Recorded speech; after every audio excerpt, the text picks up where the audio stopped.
It is so wonderful to see so many of you here today joining us for this very special event as part of Mayan's 30th anniversary celebrations. We're here with the co-founders of Mayan, Deb Kram and Rabbi Seth Farber. They are going to share some of their memories and thoughts about Mayan as we've reached this just very impressive anniversary. It's wonderful to see Mayan flourishing and growing and even taking new directions. In case you haven't met me yet, I'm Zoe Lang. I am the current director of Mayan. And again, it's just so wonderful to see so many of you here. Looking forward to learning with you today. Okay. I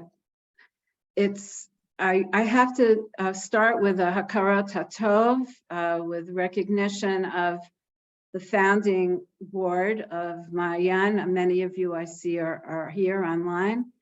And the founding students, those 60 plus students from the community who, before we were a proven commodity, stepped up and enrolled in those first 3 classes.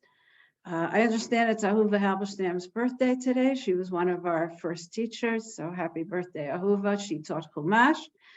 Ruvain Kohn, Zichrono Livracha, was our Mishnah teacher, and Seth was our Gemara teacher. And I think the most interesting thing that happened in Seth's Gemara class, aside from the learning, was somebody asked to keep her cell phone on because her daughter was expecting a baby. And while we were learning, the call came and we all wished her mazel tov. And Seth, what did you say at the time? I said, she set up and she actually answered her phone and then said, I don't know if she had a cell phone or she just walked out and got her phone. I don't remember that. But I remember she came in, we were learning Baba Metzia, if I remember correctly, and she said, I just became a bubby. And everybody started smiling and clapping, wishing mazel tov. And I said, that line has never been said before in a Gemara class, ever. And it was like, really, we've made history, it was really historical. It was very magical. My remarks tonight, I will keep in mind the recent passing of Mayan's Gemara teacher after Seth, Dr. Atara Twersky, Zichrono Livracha, who recently passed. And those of us who were able to learn with her, both her Torah Harav seminar and her Gemara seminar, and her Gemara classes, certainly will always carry them with us. And it's just, it's hard. I mean, somebody said it feels like 30 years, but not when I look back.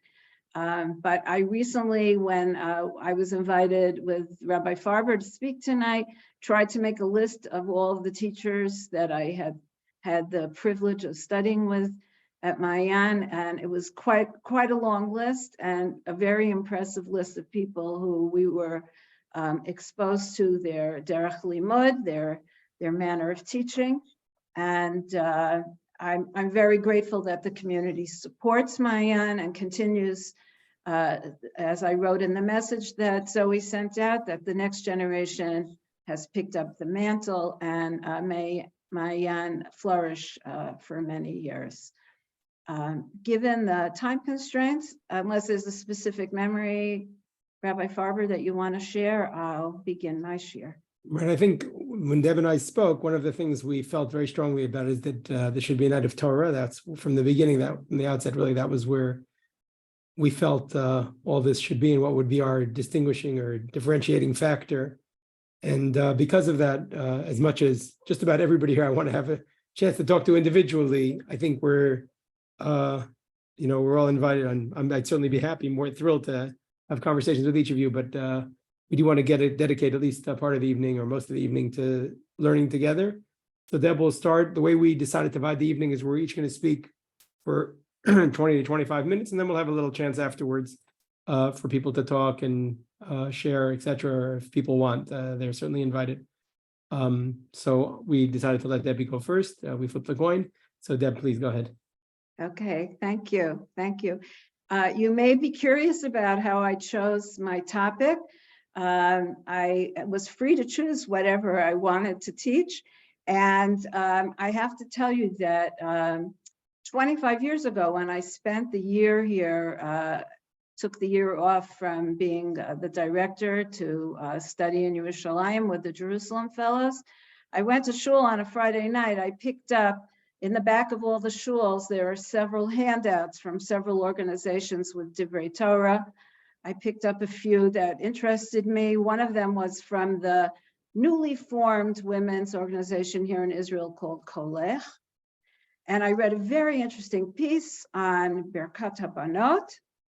And it always stuck with me. I always was asking people, do you remember that piece that was in the Kolech newsletter? I asked all kinds of people through the years. I couldn't remember. I wanted to reread it. I didn't remember who wrote it. It was so interesting to me that there would be a specific bracha on Friday night for daughters. Couldn't find anybody who knew what I was talking about. And lo and behold, when I was packing for Aliyah to leave Boston and come and live here in Israel, I found the sheet. It was an article by Rav Yehuda Herzl Henkin, Zichrono Livracha. He called it Karachel V'Leah. And I went into the topic full steam ahead, reread the article, and spent really the last year and a half thinking about the topic, changed my actual practice in my brachot. And tonight I'm going to share the history of Birkat HaYiladim, both Banim and Banot. And I leave it up to you to decide whether you will also possibly take on a new practice. I'm going to share my screen and get started. Okay. All right. Hide my view so I can focus on the Makorot. So where do we have the language that we currently use now for the bracha for children on Friday night? It comes from Bereshit, when Yaakov is blessing Yosef's two sons. It's Bereshit Memchet Kaf. Vayivrachem bayom hahu lemor, b'cha yivarech Yisrael lemor, Yisimcha Elokim K'Ephraim Elokim Menashe, v'yasem et Ephraim lifnei Moshe. So the operative words that we want to focus on here are Yisimcha Elohim K'Ephraim Elokim Menashe, that may HaKadosh Baruch Hu make you like Ephraim and Moshe. And Rashi on that phrase, Bach Yivarech Yisrael, this is how Yisrael will bless. Rashi says, "Habalavarech et panav yivarchem bebarchatam vayomer ish lebno yisimcha Elokim ke'Ephraim Elokim Menashe." When one comes to bless, here he says his sons, he will bless them with the formula with which they were blessed. You should say, "Yisimcha Elokim ke'Ephraim Elokim Menashe." And then the Mizrahi, who is a super commentary on Rashi, delves into this a little bit further. On this same pasuk, Amar haba levarech, quoting from Rashi, those who come to give a bracha, she perusho k'sheyirtze levarech. It means if he wants to bless. Shelo tachshov shehu chova levarech kol echad meYisrael et banav lemor yisimcha, etc. So this is an optional preamble to a bracha that you would give to your child. Now, because Rabbi Farber and I decided we weren't going to speak for longer than 25 minutes, I decided to bring you sources in short and brief. And there will be some sources where I'm just going to give you a link so you can go deeper into it.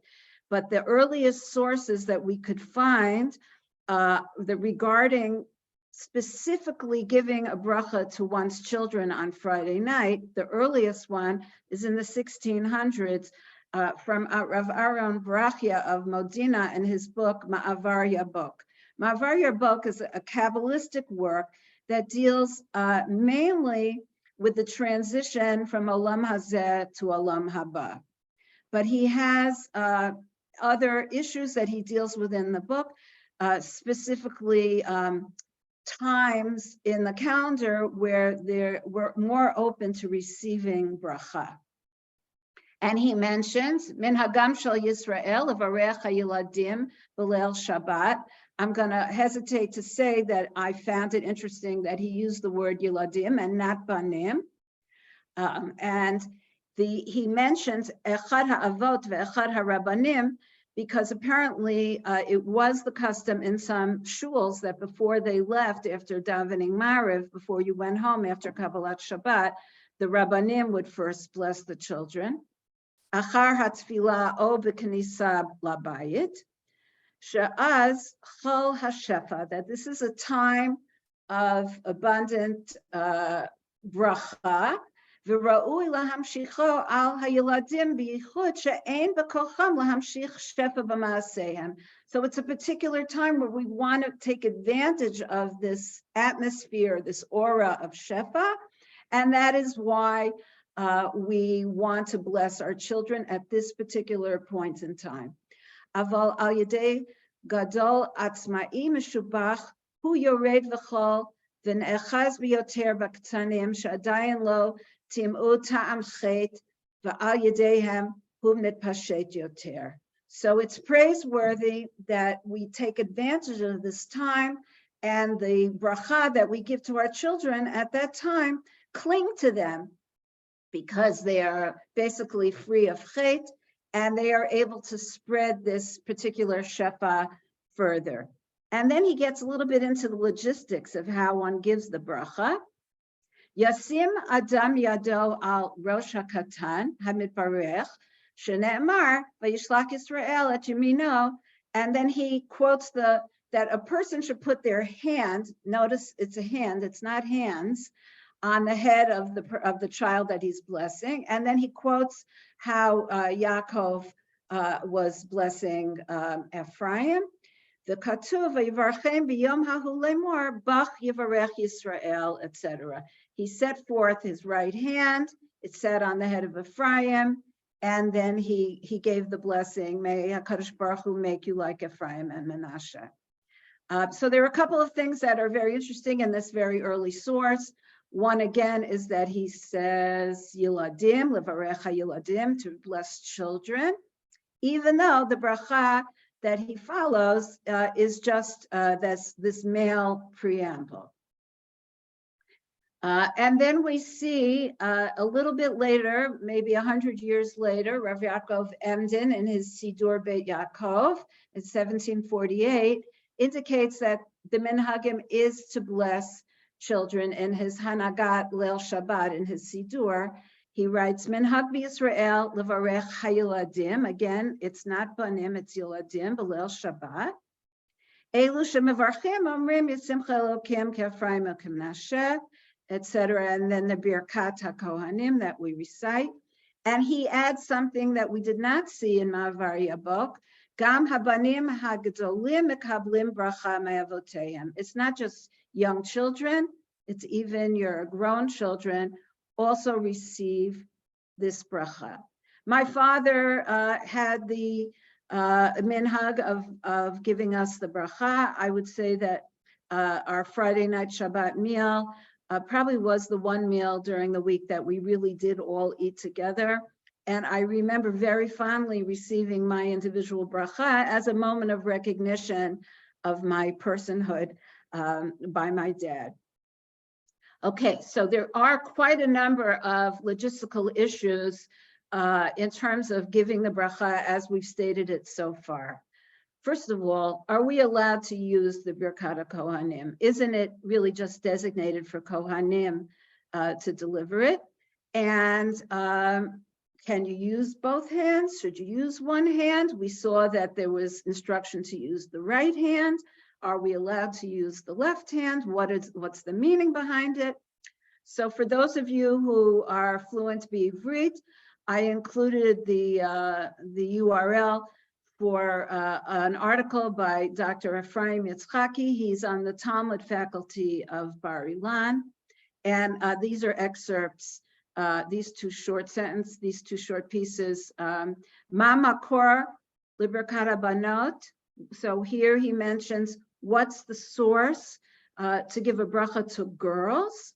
Kesara, Rivka, Rachel, V'Leah. As we say, Yismech Elokim, Kesara, Rivka, Rachel, V'Leah. Not Kefraim and Kemenashe.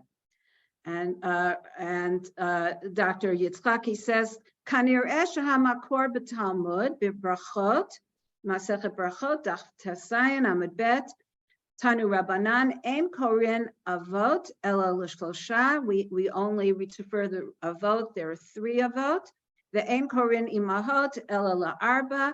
When we refer to the Imahot, we're talking about the 4 Imahot, and Rashi makes it clear there, Sarah, Rivka, Rachel, and Leah. Hamagen Avraham Ba'or Chaim. So this is another piece that he brings us, not related to this early bracha, but where does the mother come into this? Tov l'nashek yedei imo b'leil Shabbat. He's quoting from the Magen Avraham that it's a good minhag to kiss your mother's hands on Friday night. And Rav Yaakov Emdin, the Yavetz, Masbir et ha'inyan, Mori haya noheg lanashek yedei imo leil Shabbat kedei lahanicha laharik bracha miyadeha. So this is to absorb the brachot from her hands, that the mother herself is not also blessing the child at this point in time, but through this kiss is transmitting a bracha. And another interesting source, this one in English, that lays out everything that we've talked about almost so far, in terms of whether or not we're allowed to use Birkat HaKohanim. Mickey Lebret, who is an educator, and he also does something else in his professional life, quotes from both Rav Shlomo Zalman Auerbach and from Rav Ovadia Yosef, that they both say there's no problem to use both your hands, and there's no problem in using Birkat HaKohanim. Don't worry, we're getting closer to Rav Henkin's proposal on why we should change what we actually bless our daughters with. The Chatam Sofer in a tshuva writes, he doesn't talk about the shefa the way we saw in Mavar Yabok, why it's particular at this point in time that we bless our children. And this is my loose translation. Every day of the year, a person is busy and not free, and therefore cannot properly direct one's prayer and blessing. That's why the children are blessed precisely on Shabbat and Yom Tov. The reason why I thought it was important for me to bring this is because many people do not give the bracha to the children on Erev Yom Tov, only other than the special bracha that we give our children on Erev Yom Kippur. Mostly, the predominant minhag is to give the bracha on Friday night. But here the Chatam Sofer is mentioning that people also gave the bracha on Yom Tov. I thought that was interesting. So where do we first see a different preamble for the bracha for girls? It's first suggested in the halachic work of Rav Yair Bachrach, and it doesn't appear in a printed Sidur until the 1830s, where we see Yismech Elokim Kesara Rivka Rachel V'Leah. And why are we doing it with these 4 imahot? And people say that the makor for this is from Masechet Sanhedrin, Tavarech Menashim Yael Eshet Chaver Hakeni, Menashim Ba'ohel Tavarach. This is a pasuk from Shoftim. And they're asking, who are the Nashim Ba'ohel? Nashim Ba'ohel Man, Ninhu Sarah Rivka Rachel V'Leah. That Yael was blessed more than the women in the tent, Ba'ohel, and the women are identified as the imahot of Sarah Rivka Rachel V'Leah. Now, those of you who have davened with me in recent years before I moved away on Simchas Torah. No, I'm going to stop my share for a second, but I will come back. Know that I use this little Machzor Rabbah. It's very handy size for Sukkot, especially if you're doing Hoshanot. And why would you know if you daven with me? Because I walk around to show people that there is a techina, Avinu Malkeinu P'tach Sharei Shamayim, before Anim Zemiros in Machzor Rabbah. And it ends with some very interesting words. When we're talking about the four imahot, this particular techina ends b'zchut imahot hatzidkaniot, and here's the list: Sarah, Rivka, Rachel, Leah, Bilhah, Zilpah, Chana, Abigail. A list that I had never seen before, and I found, and every year when I find it in my machzor, it always makes my eyes kind of pop out to see this long list of imahot. And in fact, and this is a shout out to my old chabura who are learning Midrash Rabbah Shir HaShirim. We have other imahot that are not just listed in a little techina in Machzor Rabbah, but actually throughout Midrash, also in Midrash Rabbah of Esther. We have six. So here they're talking about the number 6. Shesh keneged shisha erchei Mishnah. 6 corresponds to the 6 orders of the Mishnah. Shesh keneged sheshet yemei Bereshit. 6 in corresponding to the 6 days of creation. And here, shesh keneged shesh imahot, Sarah, Rivka, Rachel, Leah, Zilpah, Bilhah. Okay, so we should just know that when we're talking about the 4 imahot, we may also be talking about the 6 imahot, or if we looked at that techina from Machzor Rabbah, which did not give the makor, we may be talking about 8 imahot, but it's all very interesting. So are we to say then Yismech Elohim Kasara, Rivka, Rachel, Leah, Bilhah, Zilpah?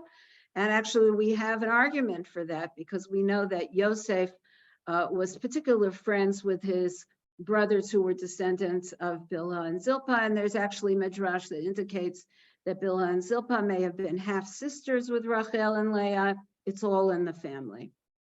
Okay, so I have this sheet that I found as I packed to make Aliyah with that original article that set me off on this exploration of Birkatei Eladim. And Rav Henkin has 4 volumes of responsa under the title of B'nai Banim. And in fact, he has a longer article about the same topic that I had seen in this written earlier. This was 1998, and the tshuva came out in 2005, Anusach Birchat Habanot. And Rav Henkin tells us that the first siddur where he found both brachot, the brachot of Yisimcha Elokim K'Ephraim and K'Menashe, and the bracha of Yismech Elohim Sarah, Rivka, Rachel, Leah, were arranged side by side and was printed in Vienna in 1836. It next appears in a siddur in Germany in Rodelheim in 1852. And he's unhappy. Rav Henkin goes on to describe his unhappiness, 3 reasons why he's unhappy with Yismech Elohim, Kasara, Rivka, Rachel, Leah. Number 1, there's no source in Tanakh or in Chazal to put the 4 imahot together. The Ephraim and Menashe, we saw it came straight from the pasuk at the end of Sefer Breshit.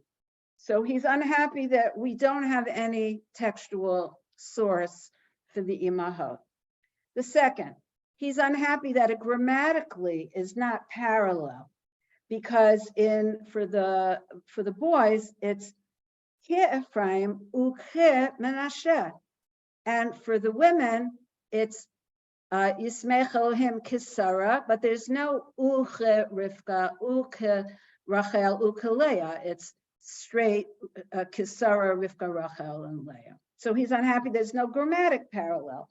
And third, he feels that in context, we don't say Yismech Yisimcha Elohim Ka'Avraham, Yitzchak, and Yaakov. So there's no content parallel to use the imahot when we're not using the avot to bless our sons with. So he proposed a pasuk. Now Shavuot is not that far. In fact, Rabbi Farber and I have to remember to count to Omer after we get off the Zoom. As we approach Shavuot, he takes a pasuk from Megillat Ruth. Vayomru kol ha'am. This is when Boaz is going to take Ruth as his kala. Vayomru kol ha'am asher b'shar hazakenim edim. Yitain Hashem et ha'isha haba'a el beitacha. Kirachel u'kelea asher banu shtehen et beit Yisrael. Va'asei chayil be'efrata ukra shem be'beit lachem. So Rav Hankin's blessing for his daughters is Yitain Otach, or Yismech Elokim Kirachel u'kelea asher banu shtehen et beit Yisrael. And he writes that this is actually the bracha that he gives to his daughters. And Rabbanit Henkin, who many of us know, the founder of Nishmat in Yerushalayim, she gives the standard Yismech Elohim Kasara Rivka Rachel V'Leah, and Rav Henkin gives Karachel Yismech Karachel Kalea Asher Banu Shtehen et Beit Yisrael, that like Rachel and like Leah, the two of whom built the house of Israel.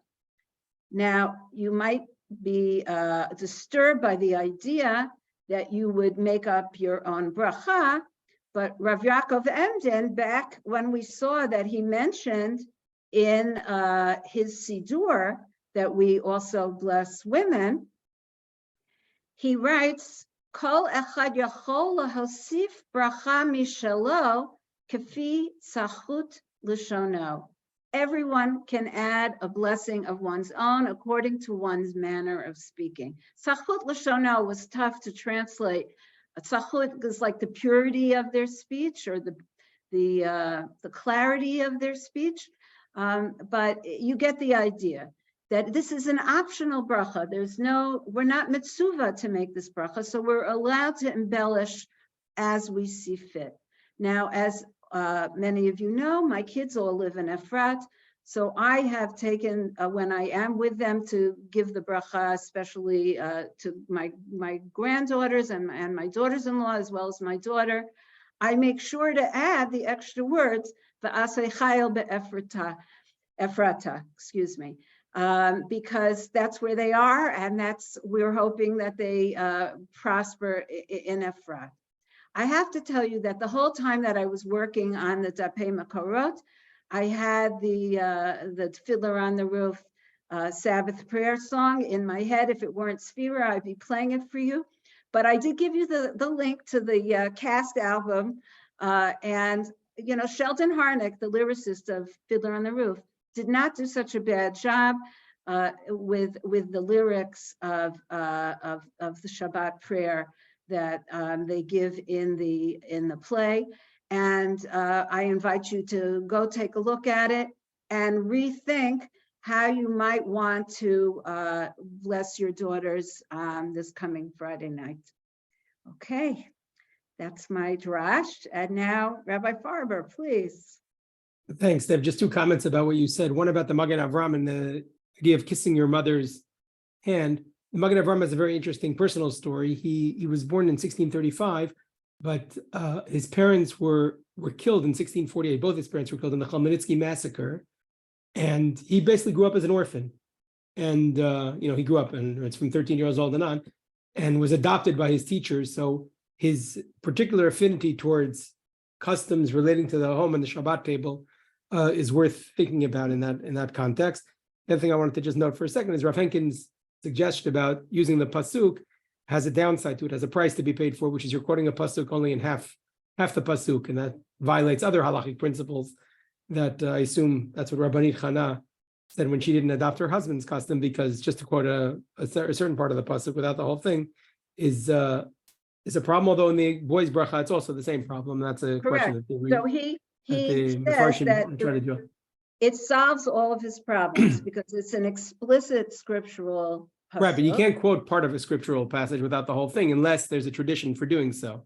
So He's to innovate, creating that kind of thing right, has its. right. Right. I hear you. Anyway, I hear you. but thank And you. it's That was excellent. I really enjoyed. It's grammatically identical. Right, And that's the for sure. reason why people say that we do the Ephraim and Manasseh is because these were the first set of brothers that we have in Tanakh who seemingly got along, because we don't hear that they didn't get along. And we have more or less a parallel with Rachel and Leah. Rachel, who gave the simanim to Leah on the night that she had been intended to marry. So he saw that it solved all of his problems. But I hear you, and I certainly don't want to lead anybody astray with using a partial pasuk. But as you mentioned, we do so with the boys' bracha. Right, there's a tradition, but okay, no, not the debate, but it's very. Okay. I can't believe I stuck to the time limit, and I want to leave you your. I'm going to try to go, less than that, but if I can, let me just share my screen as well. Just one quick announcement, because I've had a number of people ask. You will be receiving the source sheets later. I will be emailing them out, so don't worry, you will get a copy of them. Okay. And again, thank you, and again, thank you, everybody. We didn't get some people joined in the middle. Or towards the beginning of Debbie's talk, but we're so grateful that all of you are here to study with us. And as much as we're nostalgic, we feel very, I don't know, I speak for myself, but I think I speak for Debbie also, that we feel very empowered by the fact that so many people came to study, just to learn with us tonight. And hopefully we'll have some time at the very end if people want to make comments, etc. But it's really an honor to be here with all of you. About 15 years ago, maybe 14 years ago, living in Ra'anana already, my shul ran an event which was essentially a debate between the mayoral candidates in running for the municipal elections. And the way I convinced all the mayoral candidates to come to our shul was by explaining to them that I was less interested in their approach to taxes or their approach to how to clean up the garbage in Ra'anana, but more interested in their values. And because of that, the debate surrounded the topic of Akedat Yitzchak. In that particular mayoral election, there was an enormous anti-religious sentiment, particularly attacking one candidate, a former, he was a colonel in the Air Force, who was representing what would, in the political sphere, be known as a left-wing party. And I received a lot of criticism for even inviting him to a shul. And he told me up front, he probably wouldn't wear a yarmulke. But nonetheless, I said, your approach to Akedat Yitzchak is no less legitimate than anybody else's here. We began the evening by reading Yehuda Amichai's poem about Akedat Yitzchak, about the binding of Isaac in chapter 22 of Genesis. And then we began a series of questions to each of the candidates, which gave them the opportunity to kind of express their values. Some of the people gave the standard Dvar Torah. They talked about taking risks. They talked about sacrifice, but it was clear and it was palpable in the room that the real question was going to come when Nachum Chafri spoke. And we got to him, and I said, "You're a colonel in the Air Force. Tell me how do you relate to Akedat Yitzchak?" And he said, "For the first 20 years of my life, I did not know about Akedat Yitzchak. I never heard of it." He said, and then in 1973, I was, in the war, and I got called home. And my father brought me into his study, and he read the passages of Akedat Yitzchak. He read it to me, slowly, crying. And then he told me that my brother had been killed in the war. And he said that the kind of sacrifice that my brother and our family went through is something that's basically part of our national narrative. I can say honestly that Chafri won the election, clearly, and I wouldn't say he won it only because of that, but he definitely carried a lot of the religious vote that night when he spoke about his relationship to the passage. But it gave me pause to think about, at the time, the various approaches or the valence that we give to Akedat Yitzchak, particularly in the sense of the kind of sacrifice that someone has to make or is be willing to make for the nation and for the Jewish narrative. And that topic, that notion of Akedat Yitzchak as being the archetype of a story of sacrifice, of personal sacrifice, of willingness to sublimate oneself for the sake of a broader narrative, or just to sublimate oneself to God's command, is something that everybody here thinks about all the time. But more importantly, I think it's something that is, over the last 10 years or so, has become subject to a debate. To what extent is our reading, which we might call the Kierkegaardian reading of Akedat Yitzchak, or you might call the Hasidei Ashkenaz's reading of Akedat Yitzchak, the texts that were written after the Crusades, that came along and spoke about, and we quote in the Slichot and in the keynote, that talk about Akedat Yitzchak as a paradigm for how Jews ought to behave. That question is being reviewed today. People are thinking about it in different ways. And one of the things I'd like to do tonight, in the 15 or so minutes that I have, is think about whether Akedat Yitzchak is only about that, or maybe it's about some other things as well.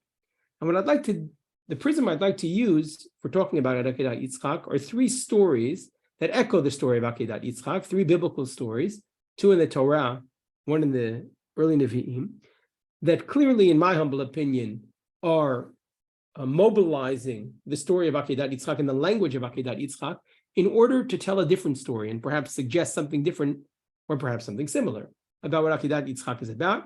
And perhaps it's not only about personal sacrifice and commitment.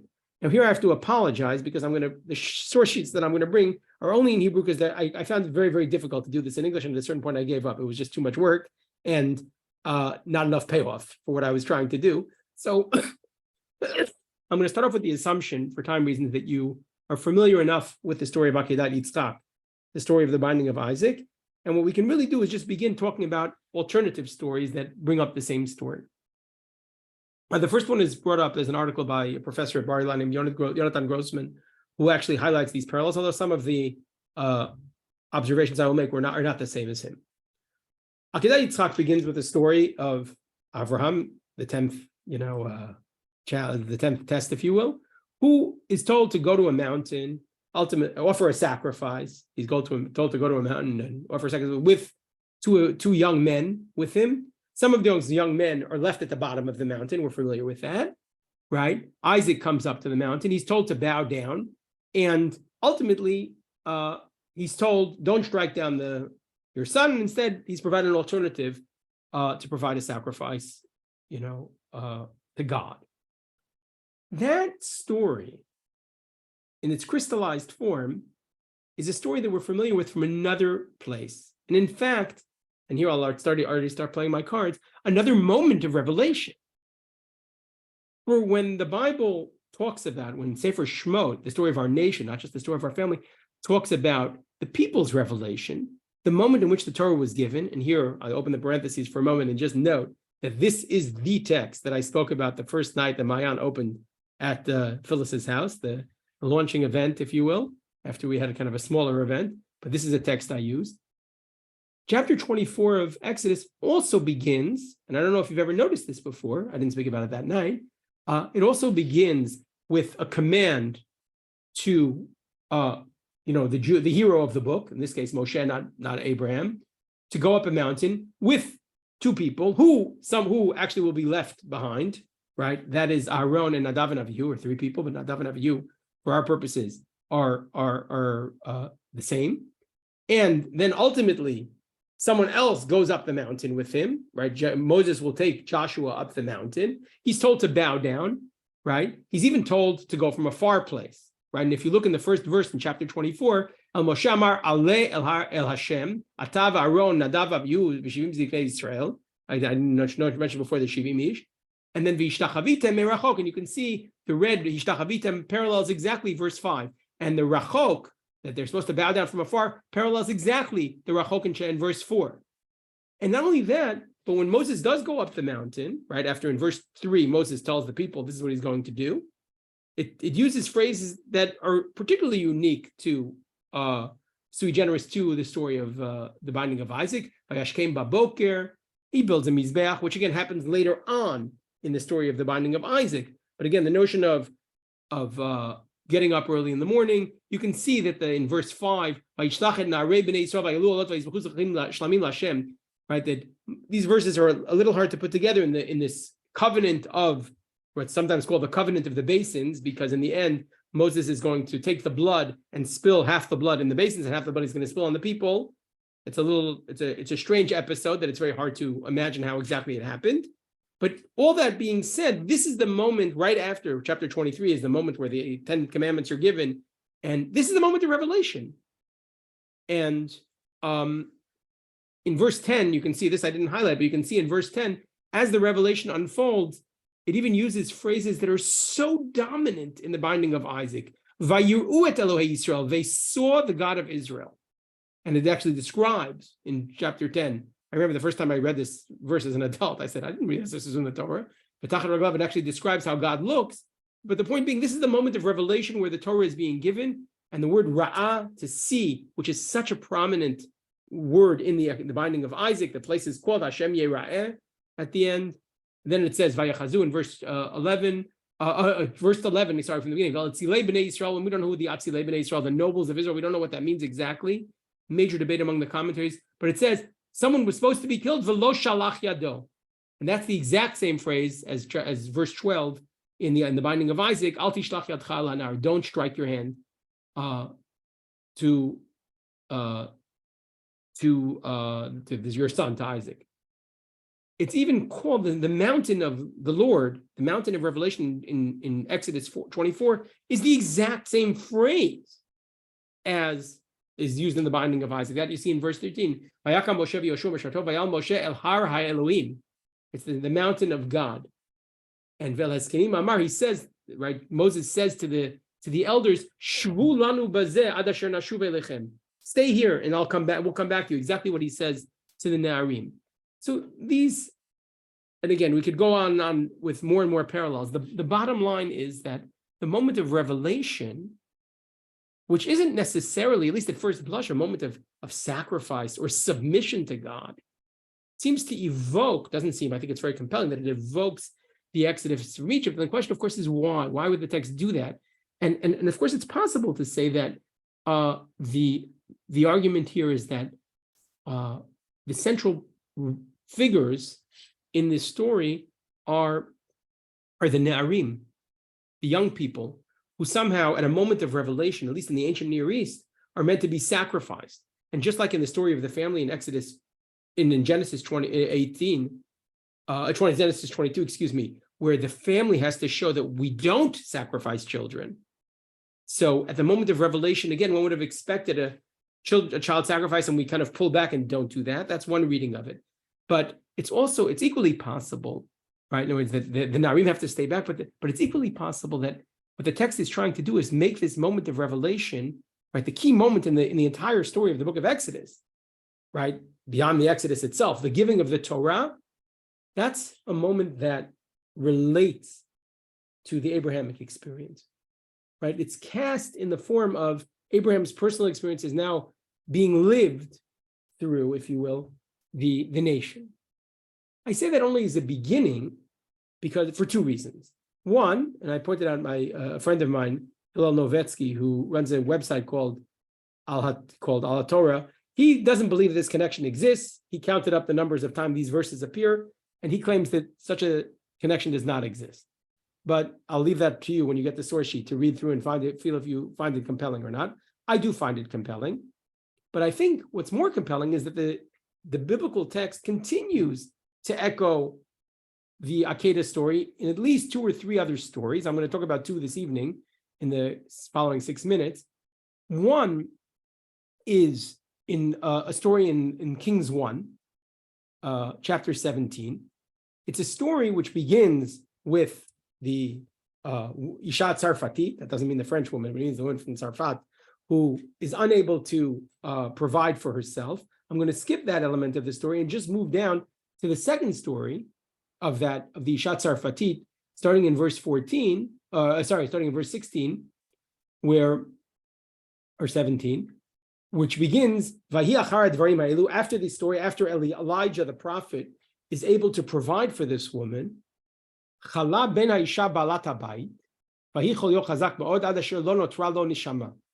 son dies. So here we have a story of a heroine who's been helped by Elijah, and her son dies. Vatomer Eliyahu, right? Vatomer Eliyahu, ma li v'lach ish Elohim, bata laskir et avoni lamit et b'ni. Elijah, who is basically part of her sphere, he gets criticized by her. Have you come to kill my child? Vayomer Eliyahu tni li et b'nech vayikacheu mechayka vayaleu el ha'aliyah asher hu yoshev sham vayishkeveu al mitato.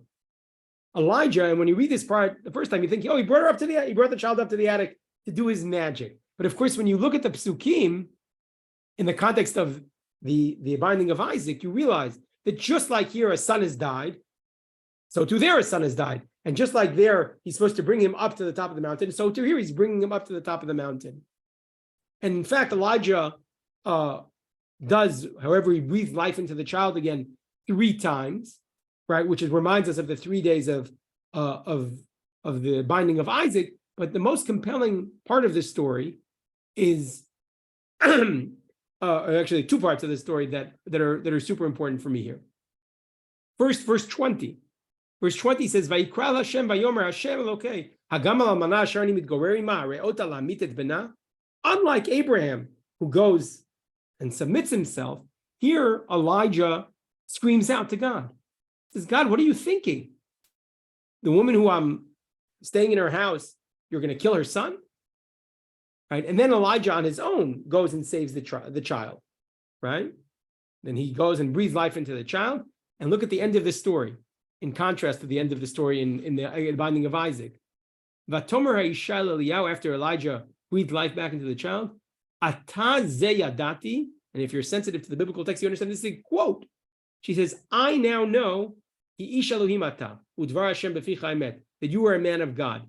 The atayadati, if you look on the right-hand side in the binding of Isaac, is atayadati k'arei Elohim ata, lo chasatcha et bincha yechidcha mimeni. Now I know, but the I know there is God. And here the I know is the woman.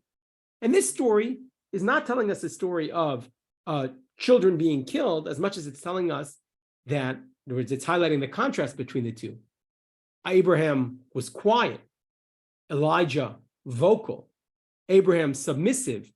Elijah unwilling to take God's destiny, what God had determined as the destiny of the child being dead, for granted. Quite the opposite. He fights with God. So here you have 2 stories that both echo the binding of Isaac, but they go in opposite directions. In one story, you have kind of a similar, the nation building upon the family. Here you have someone taking the opposite approach. That being, and the story, in fact, could be echoing the binding of Isaac, simply to tell us that, or generally to justify Eliyahu's position. Or don't think, even though Eliyahu acted differently than Abraham, that he's any less significant as a Jewish hero. Sometimes you have to act the opposite way, right? The binding of Isaac is not a story that we have to mimic, but quite the opposite. Sometimes we have to act in contrast to what he did, because of what Abraham did. Abraham was submissive, Isaac vocal. And the third story, the final one for this evening, a story that I taught in Mayan in the 2nd or 3rd year of Mayan, when I was teaching the classes in Bamidbar. And I will say also regarding this, because I do appreciate this. This story, my connection here that I made between these 2 stories, at the time, maybe some of you might have been in the class, might remember that I brought it to Nechama Leibowitz, who was still alive then, and I spoke to her about it, and she thought I was way off. She didn't think these stories were connected at all, but I still stand by it, despite the fact that I give credit to my teacher Nechama about this. There is one moment where someone tries to do what Abraham tried to do, in my humble opinion, and was struck down because of it. This is at the moment after the story of the spies, where the spies are told, you're not going to get into the land of Israel. In fact, everybody's going to die, and everybody everybody starts mourning. That's chapter 14, verse 39 on the left-hand side. People started mourning. And then in one pasuk, you have an evocation, in my humble opinion, of the binding of Isaac. Vayashkimu babokir, the people, after having heard that their destiny was to die and never make it to Israel, they woke up early in the morning. Vaya'alu, there's Allah, they went up. El Rosh Hahar, they went up to the top of the mountain, Lemor. Hinenu, here we are, all those words, parallel words in the binding of Isaac. And they say, Va'alinu el hamakom asher amar Hashem, we will go to the place that God has told us. Where they said, basically, if you just read the English translation, you'll find out. They said, yeah, we're going to go to Israel anyway. But of course, a sensitive reader understands that what they're really saying is, we want to be like Abraham. Just like Abraham went to the place that God had commanded, not knowing where it was, and said, Hinenu, we're going to be Abraham. Or to put it in different terms, the Ma'apilim, that's what they're called, right? They wanted to go anyway. And of course, in modern Israel, Ma'apilim has it's a positive connotation, but Ma'apilim in the Bible has a negative connotation. They went despite not being commanded. In fact, they went against God's command. Sometimes Elijah goes against God's command. God killed the child. Elijah tries to revive the child and is in fact successful. But sometimes using the Akedah can actually be deleterious to the national narrative. When you use the Akedah to make yourself into a martyr when you're not really supposed to be a martyr, then in fact you undermine God's plan. And that's the story of the Ma'apilim. Again, they stood up in the morning and they said, despite the fact that we sinned, we're going to go anyway. But again, it's not just they say we're going to go to Israel. They say we're going to go up the mountain. And of course, they're struck down immediately. Right? God completely destroys them. And of course, the Mefarshim actually go a step further. They say, how could it even be the mountain? It should be the valley.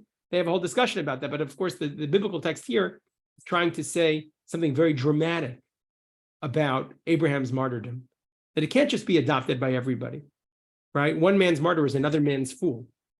And that's exactly what they do. Without a command, without a direct divine command to continue the march, they're actually undermining the narrative by trying to do it on their own, by trying to move things forward.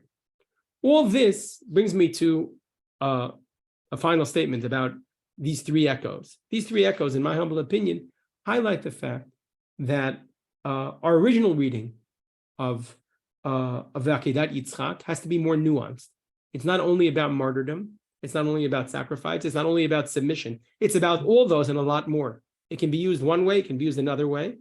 The thing that's most dramatic or dynamic, in my humble opinion, is the fact that the biblical text is able to craft stories in the context of an echoing central stories in order to move the narrative forward. So sometimes the narrative can't move forward as long as someone thinks they can be Avraham, and sometimes it has to be even though they disagree with Avraham. And when it comes to the revelation, it means they have to be just like Avraham.